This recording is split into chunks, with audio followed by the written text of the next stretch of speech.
Barbacena, uma das principais cidades de Minas Gerais, o maior centro econômico do Campo das Vertentes. São quase 140 mil habitantes. Mas e se isso aqui tudo parasse?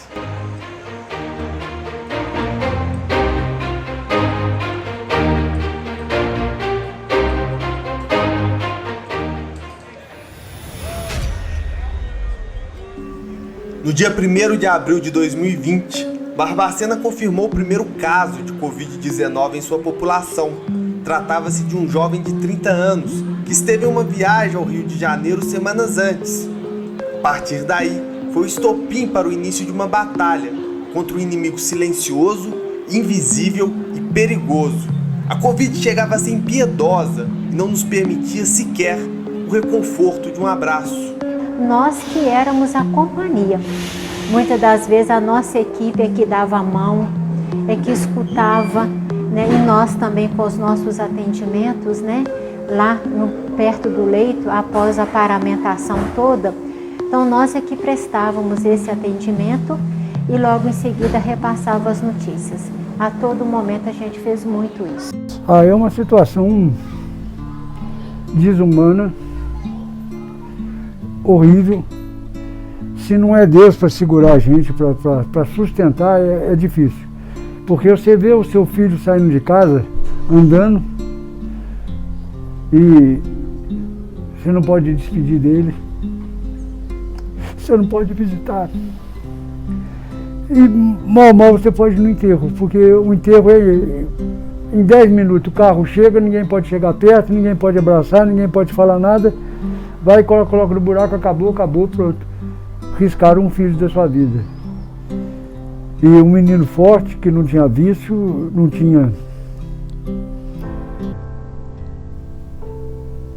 Como lutar contra um vírus que atingiu mais de 14.500 pessoas de Barbacena e vitimou mais de 340 barbacenenses? Quem são os heróis anônimos que lutaram para salvar vidas?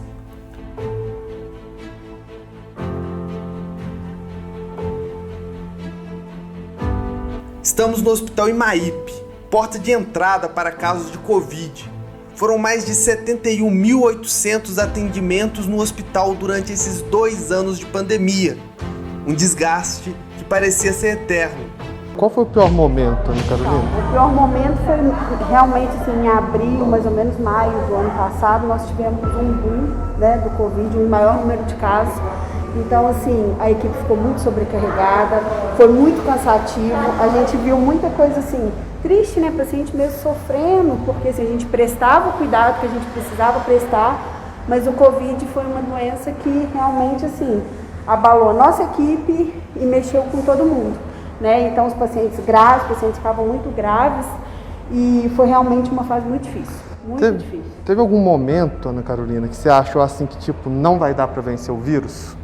Momento nenhum, a gente, né, como equipe, a gente quis acreditar nisso. Né? A gente trabalhava diariamente para que os pacientes saíssem bem, para que os pacientes se recuperassem e para que a gente vencesse mesmo esse vírus. Mas que foi muito difícil, foi bem complicado, foi muito desgastante.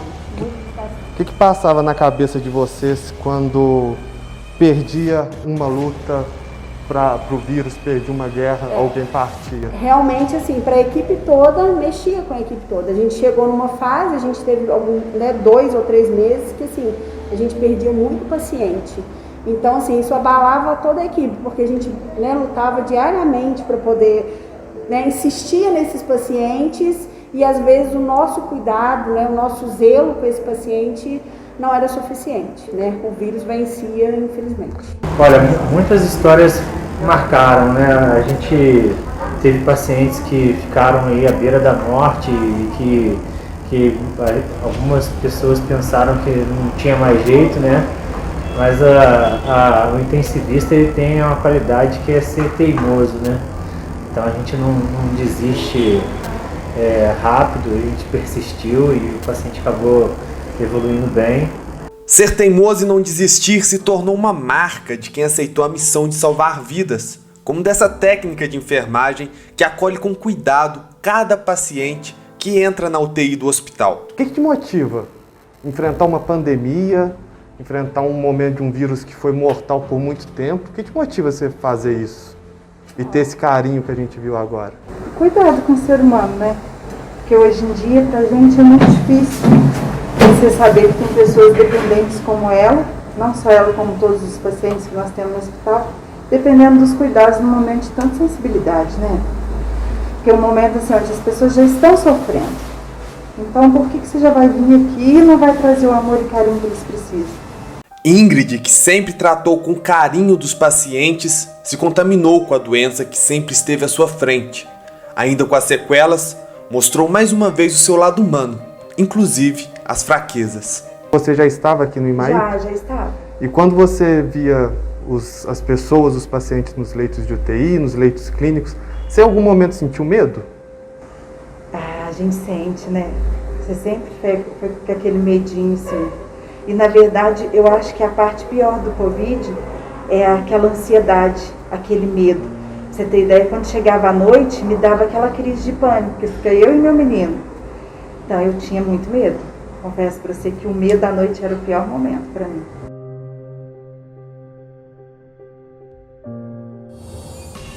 Ver esses leitos vazios dessa forma é um alívio em meio ao caos, de um período que parecia interminável. Mas nem sempre foi assim. Nem sempre a gente tinha certeza que a esperança iria vencer o medo. Nós não estávamos preparados. Aquilo começou, foi uma surpresa para nós, sabe? Todo mundo com muito medo, não sabia o que era a doença, não sabia o que ia acontecer. Então nós não estávamos preparados, nenhum de nós tinha esse treinamento, a gente tinha que aprender à medida que ia saindo os treinamentos na internet, as dúvidas, os questionamentos. Não tinha esse material de proteção. Nós custamos para conseguir comprar, ganhar, veio doações, mas nós não tínhamos no começo. Então, as primeiras semanas foi muito difícil, muito difícil. Funcionário com medo de atender, paciente com medo de ficar com outro, paciente querendo ir embora, querendo ir para um outro hospital. Não foi fácil. Chegamos na etapa da gente ter 20 leitos de UTI Covid funcionando, ativo, 15 leitos de suporte ventilatório que ficaram ocupados também, e chegamos a ter todos os leitos do hospital ocupados. Todos. Paramos tudo, parou cirurgia, parou tudo e começou a usar todos os leitos para atendimento Covid. Chegamos a ter ocupação de mais de 100%, vários meses. Agora, graças a Deus, está tranquilizando e sossegando.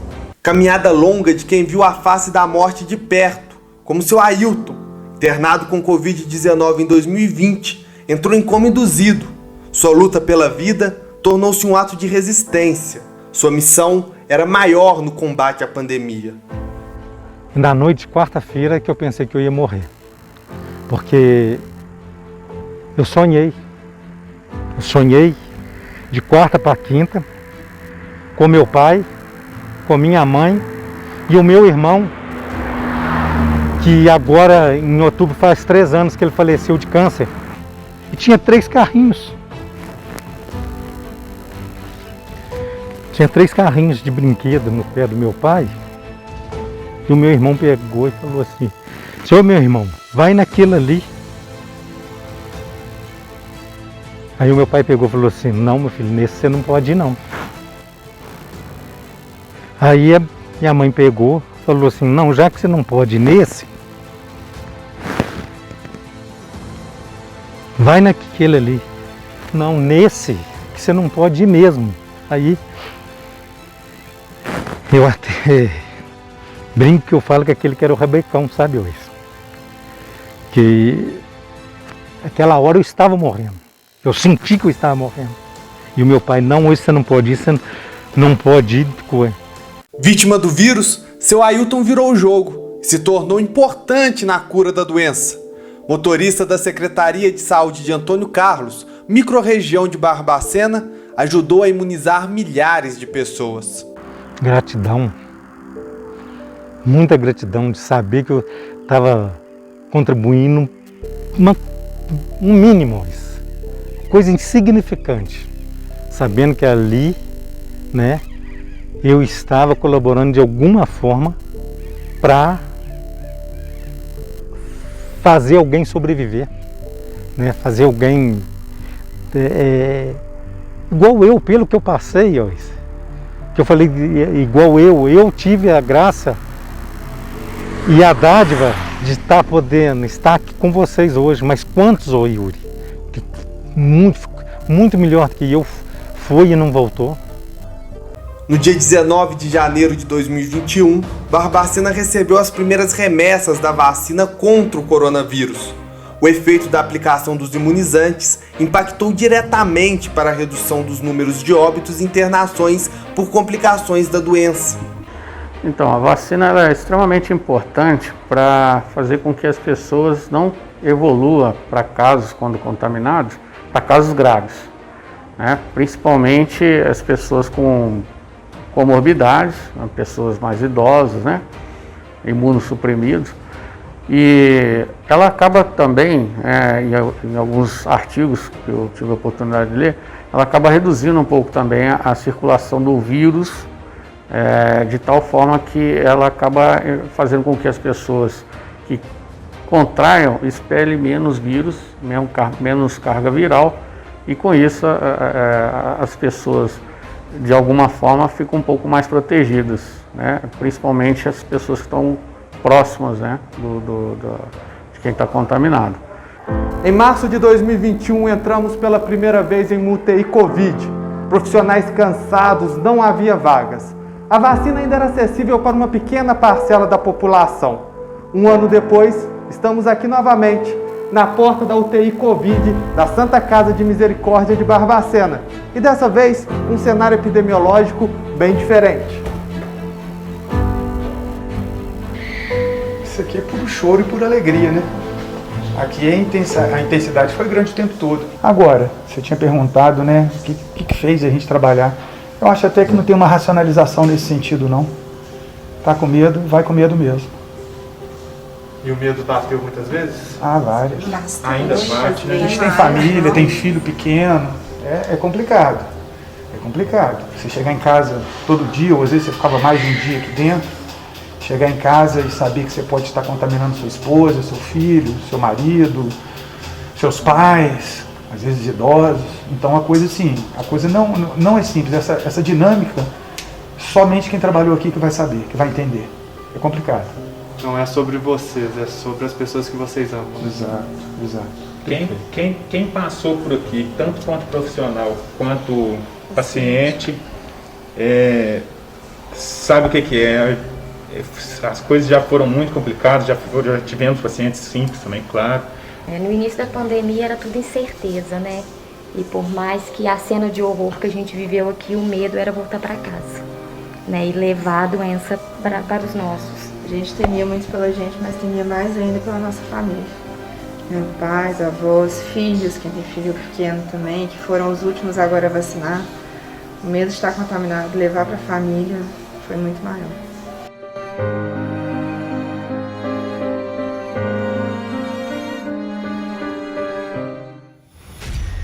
Barbacena já imunizou mais de 83% da sua população com as 2 doses da vacina contra a Covid-19, que permitiu que no último dia 12 de março as máscaras pudessem ser retiradas em locais abertos. Agora o grande desafio é aumentar a cobertura vacinal da dose reforço contra a Covid-19.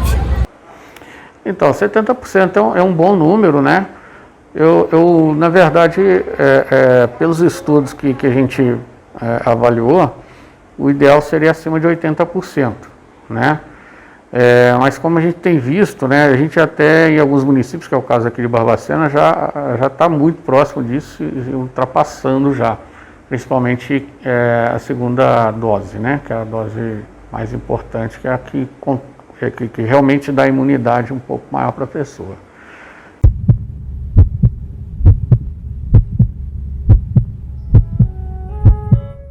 Já são 730 dias onde cada segundo importa para essa batalha. Porém, com a sensação de que o fim dessa luta está próximo. As despedidas com medo do que poderia acontecer no futuro incerto, deu espaço aos reencontros com ar de esperança. Quantas guerras teremos que vencer por um pouco de paz? Ainda não sabemos, porém cabe a nós olharmos para as batalhas travadas com orgulho de ter lutado, com saudade daqueles que partiram e com esperança de que tudo vai dar certo.